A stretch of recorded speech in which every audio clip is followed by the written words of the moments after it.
What's going on, you guys? So we just got the start of our second half of the final season of Star Wars Rebels, and wow, what an episode. So spoiler warning, I'm going to talk about everything that happens in this episode, and there's a lot of great stuff that happened. So if you haven't seen the episode yet, I'm going to talk about spoilers. So this has been your warning.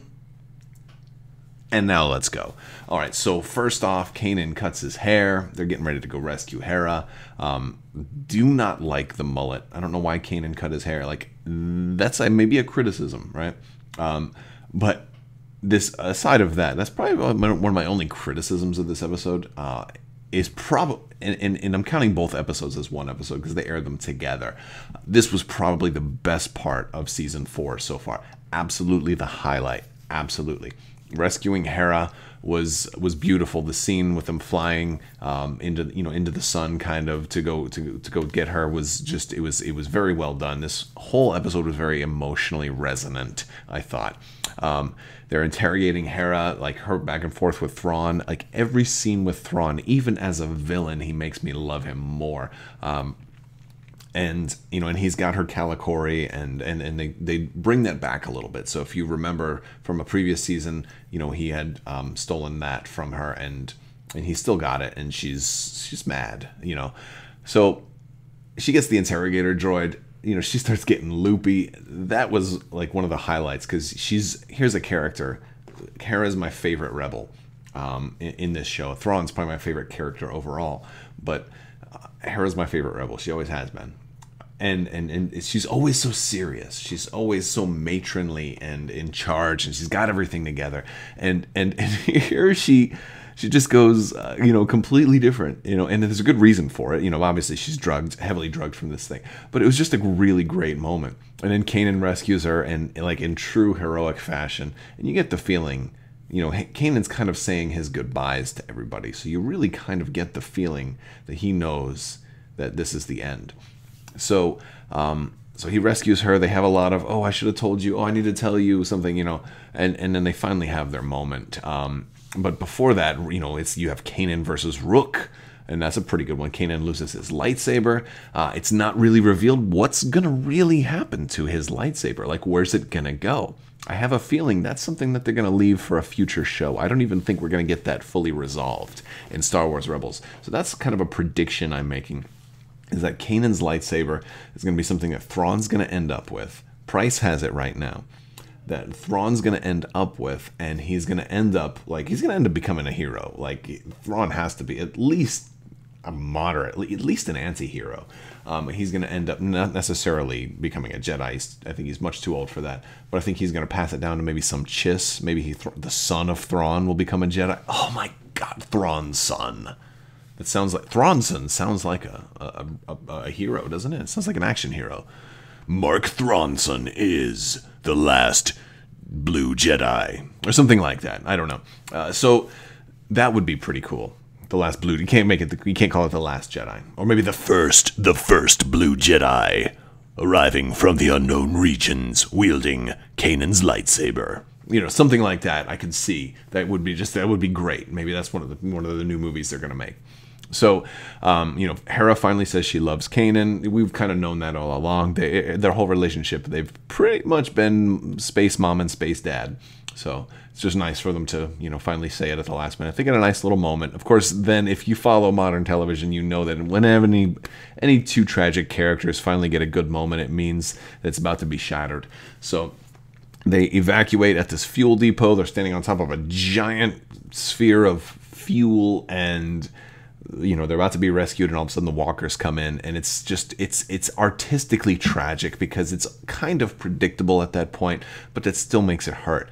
But this scene where Kanan is stopping the fire from hitting them in their little transport, and then Hera runs to him, and he breaks it off, and he pushes her back, and then he pushes the whole thing away. Gosh, that was masterful. Masterful scene. Amazing scene. I absolutely loved this scene.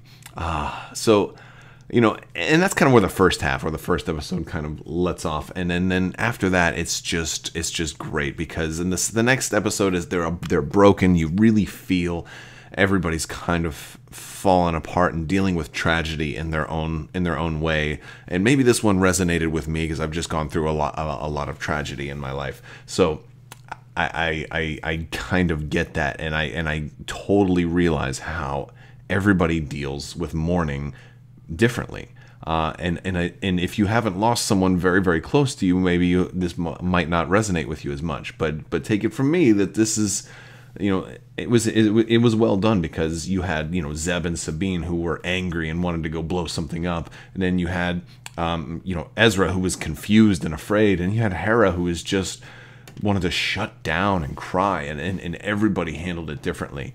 And so that was, Azadi is like, writer Azadi is like, well, we need to, he wanted guidance, and so everybody's like, well, I need to tell you what to do. I need to be strong for everybody else, but I can't because I'm broken right now. And it was just all, for me, it was a pretty, it resonated with me.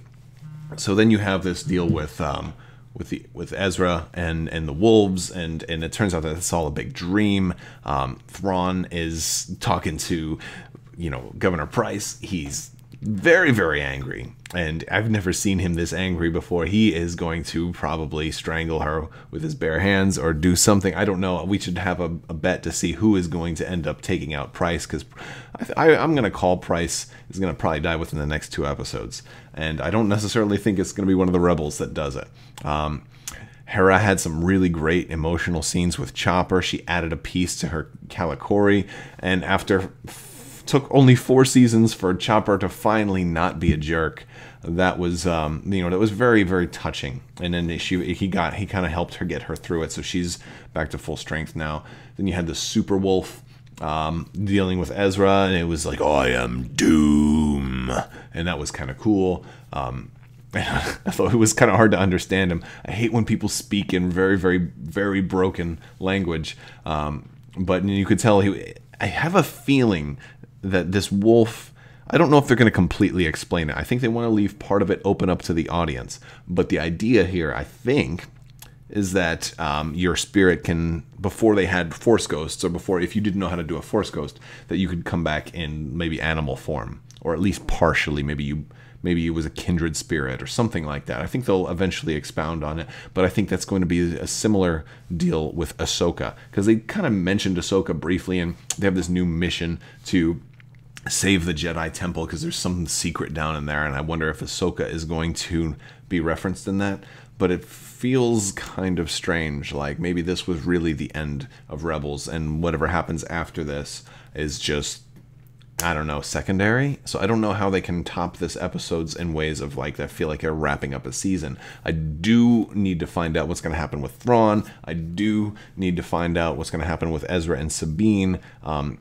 Zeb, I'm sorry, as much as I do like Zeb, and his character's come a long way, but a big part of me honestly just doesn't care that much about Zeb. And as much, I mean, I love Steve Bloom, I love the guy who's doing the voice, and I love a lot of things about him. But he got that whip, he got that lightsaber whip. He's not even using it. I want to see Zeb use the lightsaber whip. He's got this thing, and it's awesome. Use it some more. And Rook versus Zeb was pretty interesting, but and then Sabine got him with the gas thing, because Rook went invisible, and then she painted him so that they could see him. That was clever, well done. But overall, great episode, great series of episodes. Losing Kanan was really tough, but I had read some spoilers ahead of time. The synopsis for the episode made it implied that he was going to die, so I was kind of ready for that. And it was done really, really well. So I got to give him credit for that. But I'd like to hear what you guys think. Let me know down in the comments below. There is another round of the giveaway going out right now. So the only thing you need to do to enter is be a subscriber and leave a comment on this or one of my videos. It's as simple as that. And that's about it, guys. Thank you so much for watching. If you like this video, give it a thumbs up. Don't forget to click the bell for alerts if you are subscribed, so you don't miss when I put out new stuff. You don't miss when I do live streams. I've been streaming some Battlefront 2. I'm trying to stream more games lately. And new videos coming out every day, sometimes 2 a day. depending on the news. I mean, as we get closer to Han Solo, there's more movies coming out, more news coming out, more toys information that's coming out, all kinds of information coming out, and new expansions for X-Wing coming out. Probably going to get a Millennium Falcon from the Han Solo movie for that coming out. Hopefully, Armada Wave 8 gets announced soon. Hopefully, we get a Super Star Destroyer. Lots of really great stuff on the horizon. Legion coming out next month. Thank you guys so much for watching, and have a great day.